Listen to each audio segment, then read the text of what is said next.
This video is brought to you in part by Chrono.gg. Chrono.gg is a great website that sells one video game per day at an incredibly low price. If you want to support myself and a good outlet for picking up your games, check out chrono.gg/downwardthrust. Sea of Thieves isn't just a stylized pirate simulator, it's actually quite a meaningful divergence from the trends of modern video games. To understand why it's such an important step for this industry, one needs to simply back up and think about how video games have evolved through time.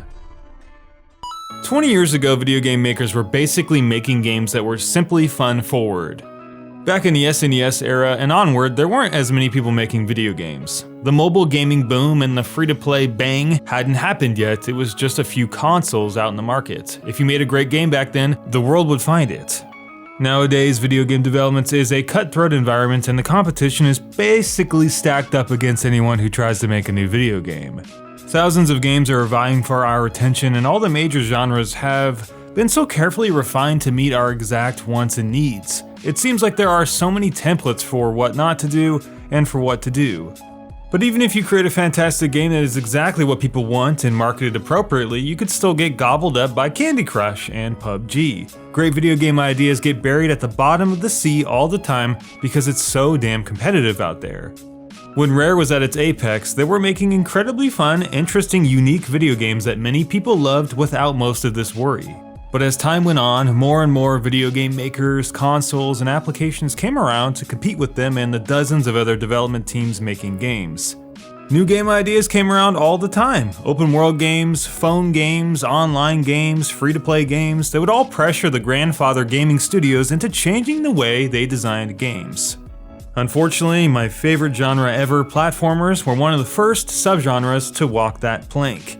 These games were the heart and soul of Rare. As time went on, the pressure from competition just plundered many other game staples once dear to our hearts as well, chief of which being creativity for the sake of creativity. Sea of Thieves is an innovative, niche video game with very little complicated systems inside of it. Firing a gun is very simple. There's no complicated movement systems in the game. The premise is incredibly basic, and the game makes you create your own fun. But that is the beauty of it. Sea of Thieves is a choose-your-own-adventure game sailing into a market that has been dominated by the refinement of specificity, by games telling us how to play them, showing us all the rules, hand-holding us, and carving out our stories for us. These kinds of games limit our ability to imagine our own playability, and sometimes the result is expected gameplay. We have been following that yellow quest arrow for a long time now, lamenting our long tutorial sections, doing the same things over and over, and been waiting on games to show us exactly how to play them. Sea of Thieves is an evolution of the old style of gaming, blended with the benefits of modern game development. It's a $60 create-your-own-adventure game. It has taken the way we used to play and love video games, with friends, goofing off, making our own adventures, and fused it with the trimmings of modern game design. Multiplayer connectivity, interactive navigational instruments, voice chat, and a dynamic open world. Many games that have tried to revitalize old concepts have gone under because they were just stuck in the past and didn't incorporate modern game design to meet players halfway. Sea of Thieves seems like a game that actually does this. Embarking on a quest or a treasure hunt in this game isn't for the sake of the quest, it's for the sake of telling your own story. Sailing to Snake Island and digging up treasure isn't terribly exciting on its own, but shooting down a fellow pirate ship during a dark and stormy night along the way definitely is. Getting chased by skeletons or other players while locating the treasure also is. You can see the style of game Rare is trying to go for here. Sea of Thieves is a big sandbox where you make your own fun. No intricate stories, no complex game mechanics or navigational aids to make your life easier or more convenient. Getting through the game is meant to be the game. It's less about the destination and more about the journey. This is not how modern video game development says games should be designed.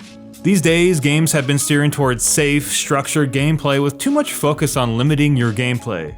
You need to do all of this before you can craft that. If you do this, you'll get this. Do this and get this achievement. Sea of Thieves isn't here to shove its game in your face in this fashion. Just like older style Rare games, this is a game for people who want to play a game for the sake of the experience, not the achievement. At $60 though, this is indeed a very tall order. One of the main critiques aimed at Sea of Thieves is that price tag is way too high for what they're calling a playground game. Add on top of that a very thin beta with little on offer to do, and you can see how many people may be cautious of jumping into this fully priced game. But having played the game for 20 hours or so, I'd urge those individuals to have another look. Thieves is intended to bring people together in a way that games used to, a long time ago. You can play solo, duo, or with a fully decked out team of 4 on a larger ship, but whatever the case, you're dumped off in an incredibly big blue world with 99 other people. Contrary to what many people say, the solo and duo experiences are very fun and offer a lot of different gameplay scenarios than your standard team of 4. You've got to man your ship, load cannonballs, set the sails, anchor your ship, navigate the high seas, and battle your way for loot and booty. If you don't like the idea of making your own fun, maybe this one isn't for you, but for everyone else, there's a lot to love here. A simple quest can take you far across this gigantic ocean. Players will siege you, you will go after them, you'll find quests to do, aided by a trusty world map located underneath your ship's deck. So you race around a very stylized, gorgeous world with some of the most amazing water in a game, making your own stories. If this sounds appealing to you, then you're gonna have a lot of fun with this game. It's an important step for gaming. If the game succeeds, the light at the end of the tunnel for Rare will have finally been reached. They were a company that made some of the best old games acquired by Microsoft and forced to spearhead some pretty pathetic games going forward. For a long time, they were tied on a short leash as Microsoft imposed a heavy corporate structure on their development studio as they ordered them around to develop crappy video games to save the dying Xbox Kinect. Only recently have they been able to hold their heads above water and contribute to the industry in a meaningful way with Killer Instinct and now Sea of Thieves. I love the idea of letting a game development company the freedom to pursue what it does best and giving them the resources to do it. To let them mold something they absolutely love with modern technology that Microsoft has the resources to fund.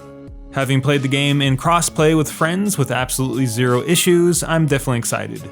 Thieves has a lot going for it, including an accessible learning curve and the space for people to just do whatever they want. I am concerned though that many people won't find this design compelling and will require some progressive elements added in that are currently not there.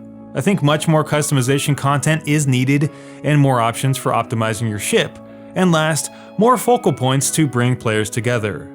To solve this, I can easily see them adding in a faction system with world zone control for major islands and resource points. I think this is important because many people will need that sense of ownership to fuel extended play.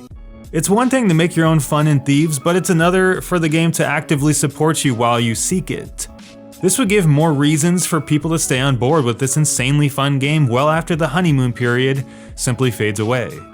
In an age where games seem like they're made for profits instead of people, where they're designed to make you addicted to them rather than infatuated to them organically, I feel like Sea of Thieves may very well be the bridge that connects 2 generations of games. Something that reminds us of the past, but very much takes advantage of the technology of today.